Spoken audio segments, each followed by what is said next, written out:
A major fight is brewing over a state government plan to let private companies build accommodation in Queensland national parks. The proposed leases include parts of the renowned Thorsborne Trail on Hinchinbrook Island. But the Thorsborne family and traditional owners have vowed to fight commercialisation of the trail in memory of the couple who dedicated their lives to conserve it. Gartry has this exclusive story. Hinchinbrook, Australia's largest island national park, is World Heritage listed. The Thorsborne Trail snakes 32 kilometres along its east coast and is considered one of the great wilderness walks. It's incomparable, but I don't think there's an island on the Australian coastline that even comes close to it. Hikers camp and carry their own supplies, but that could be about to change. The Queensland Government has opened expressions of interest for private businesses to build accommodation at 3 sites along the trail on up to 60-year leases within the national park. The eco-accommodation could include cabins, retreats or glamping.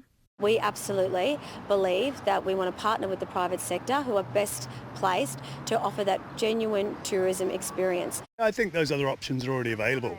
Celebrated conservationist Margaret Thorsborne AO dedicated her life to defending Hinchinbrook Island, and the trail is named after her late husband Arthur. This area is one of those particularly beautiful places that should be kept intact.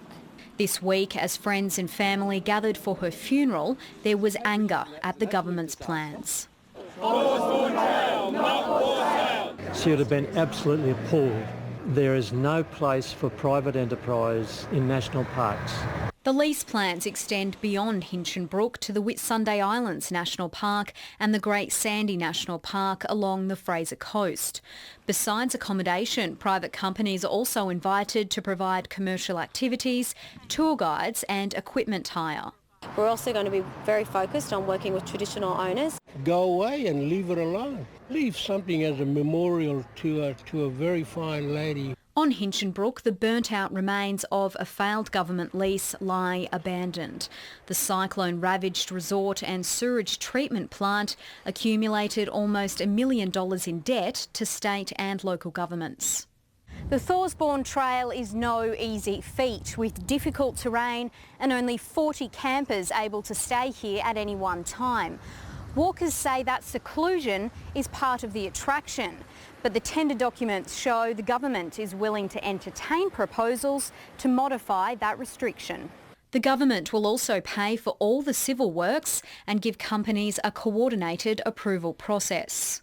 We're concerned that it could be fast-tracked such that those safeguards and full assessment is not in place, and the average person may not have their say. Businesses have until the end of November to submit their proposals. Gartry, ABC News, Hinchinbrook Island.